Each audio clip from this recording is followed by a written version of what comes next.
Hello and welcome back. कसे आहात तुम्ही सगळे? आय होप तुम्ही सगळे मजेतच असणार.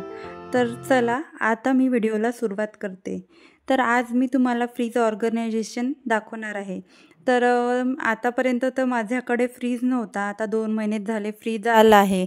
आणि ऑर्गनायझेशनचं म्हटलं तर मी फ्रीजचं कसं म्हणजे पॉलिथिनमध्येच भाज्या वगैरे ठेवत होती. माझं ऑर्गनायझर नाही आहे आणि मी मागवले पण नाही. आणि आधी जे होतं मी वापरत होती आधी, तर मी जे डबे वगैरे आहे घरचे प्लास्टिकचे किंवा आपण काही मागवतो पार्सल वगैरे, ते यूज अँड थ्रोचे जे पार्सलचे डबे असते, खायचं आपण मागवतो हॉटेलमध्ये, ते डबे मी ठेवून द्यायची आणि त्याच्यामध्ये मग मी माझं भाजीचं ठेवायची. कारण आम्ही दोघंच आहो, हृदया पण छोटी आहे, फॅमिली छोटी आहे, तर एवढं काही मला फ्रीज ऑर्गनायझेशनसाठी डबे वगैरे पाहिजेच असं नव्हतं. कारण भाज्या पण आमच्या मोजक्याच राहतात आणि माझं असं नाही का माझं हे शेड्यूल आहे की मला अशाच शेड्यूलप्रमाणे भाज्या करायच्या आहे असं वगैरे काही नसते. मला जे अवेलेबल असलं आणि जे खावंसं वाटलं ते आम्ही बनवतो वेळेवर.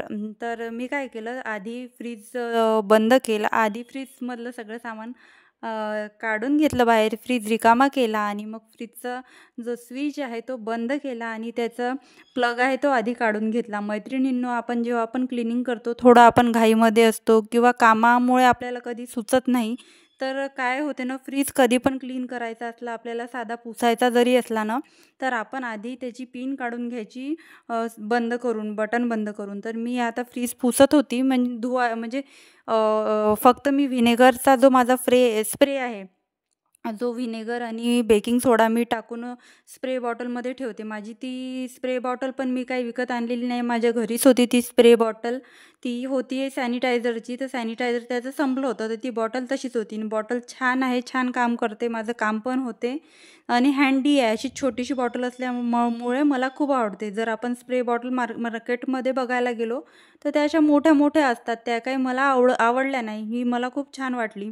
तर माझं असं फ्रीज जर मी उघडला तर हृदयाला फ्रीजचं आणि देवपूजेचं एवढं अट्रॅक्शन आहे, तर ती काय करते, फ्रीज जर उघडला तर फ्रीजच्या जवळ लुडबुड करते. असा जरी थोडा पण फ्रीज आपण उघडला, तिला असं वाटते हा फ्रीज आहे आणि याच्यामध्ये नुसतं आईस्क्रीम आणि चांगलं चांगलं याच्यामध्ये खायला असते. तर ती काहीच करू देत नव्हती. आज मला फ्रीजचं मी उघडल्याबरोबर ती तिथे खेळत होती आणि मला इतकी भीती वाटत होती, ते जर काच घसरले आणि तिच्या पायावर वगैरे पडले, तर त्याच्यासाठी मी सगळे काच काढले नाही आणि पूर्ण फ्रीज रिकामा करून क्लीन केला नाही.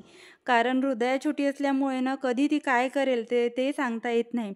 तर मी फक्त व्हिनेगरच्या स्प्रेनी सगळा फ्रीज पुसून घेतला.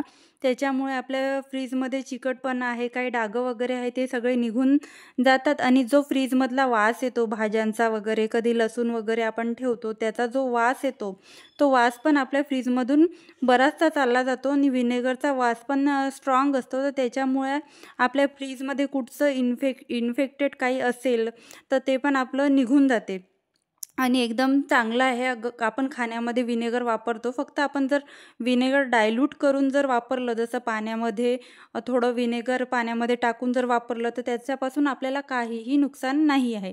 जर आपण याच व्हिनेगरच्या स्प्रेनी आपण आपला गॅस ओट्यावर क्लिनिंग झाल्यावर दिवसातून 2 वेळा आपण स्प्रे जर केला ना, कॉक्रोच वगैरे, मुंग्या वगैरेचा आपल्याला काहीच आपल्या किचनवर आपल्याला दिसणार नाही. महागडे स्प्रे किंवा काही आपल्याला आणायची गरज पडणार नाही. बाहेरून पण मी पुसून घेतला फ्रीज. बघा, हृदयाने पण छोटा तिचा कापड आणला आहे आणि तिने पण पुसायला सुरुवात केली आहे. मी तिला दिला नाही तो कापड, ती स्वतःच घेऊन आली आहे. तिला माहीत आहे कुठे ठेवत असते मी, सगळं लक्ष ठेवते ती. स्प्रे बॉटल मी कुठे ठेवते, छोटे कापड मी असे कापून ठेवले आहे ते कुठे ठेवते, सगळं ती लक्ष ठेवते. जे सिंक्सचा खालचा एरिया आहे तिथे मी हे सगळे कापड मी कापून ठेवले आहे छोटे छोटे, यूज अँड थ्रोसाठी. आणि ते मी तिथे ठेवते. आणि जी माझी स्प्रे बॉटल आहे ते पण मी सिंकच्या खालचा जो एरिया आहे तिथे ठेवत असते. तर ती सगळं बघत असते आणि ते छोटा कापड घेऊन मस्त छोट्या छोट्या हाताने मला ती पण फ्रीज पुसायला मदत करायला आली. असं असते मैत्रिणींनो, लहान मुलं जे बघत आहे तेच शिकतात. म्हणून आपण त्यांच्यासोबत, त्यांच्या पुढे जे आपण वागतो, बोलतो, ते सगळं काळजीपूर्वक वागायला पाहिजे. नाहीतर ते कधी काय कॅच करेन आणि कुठे काय बोलून देईन याचं काही आपल्याला सांगता येत नाही. तर हा जो मोठा बॉक्स होता, तर आता काय झालं आहे ना, सांबार खूप स्वस्त झाला आहे आमच्याकडे आणि सांबार वडी ते एवढी फेमस आहे ना नागपूरमध्ये. तर कोथिंबीर म्हणतात त्याला, पण आम्ही नागपूरवाले त्याला सांबारच म्हणतो. तर सांबार स्वस्त झाला आहे, तर या बॉक्समध्ये मी टमाटर भरत असते. तर टमाटर न भरता मग मी त्या बॉक्समध्ये सांबार भरून ठेवला आहे. कारण खूप सारा सांबार होता आणि तो मी पॉलिथिनमध्येच ठेवला होता. एक पण असं कंटेनर मला सापडत नव्हतं की मी त्याच्यामध्ये सांबार भरीन. आणि ती पालक होती, त्या सांबाराच्या खालच्या सांबार ठेवायसाठी जो डबा घेतला त्याच्या खालच्या साईडने एक टिश्यू टाकला आणि सांबार ठेवल्यानंतर मी एक टिश्यू टाकला. असं ठेवल्याने मैत्रिणींनो खूप छान राहतो सांबार. खूप दिवस म्हणजे 15 ते 20 दिवस आपला सांबार टिकतो, खराब होत नाही. फक्त एकदा जे खराब झालेल्या काड्या आहेत ते आपण काढून टाकायच्या आणि जो चांगला सांबार आहे तोच त्याच्यात ठेवायचा. नंतर जी पालक आहे त्याच्यात मी टिश्यू टाकून घेतले नाही, कारण जी खराब झालेली पालक होती पॉलिथिनमध्ये ती मी टाकून दिली आणि चांगली पालक मी त्या डब्यामध्ये ठेवली, कारण मला ती आता संध्याकाळच्या जेवणामध्ये मला पालक बनवायची आहे. नंतर ती जी छोटं जे आहे खजूरचा बॉक्स, त्याच्यामध्ये मी देवपूजेसाठी फुलं आणून ठेवते आणि पुरतात मला 2 ते 3 दिवस फुलं पुरतात. तर मी फुलं त्या बॉक्समध्ये ठेवले आणि हे मटर मी आणल्याबरोबर मटरच्या शेंगा चिरून ठेवते आणि त्या स्टीलच्या डब्यामध्ये झाकून ठेवते. त्याच्यामुळे मटर असे कडक राहत नाही आणि सॉफ्ट आणि ताजे राहतात.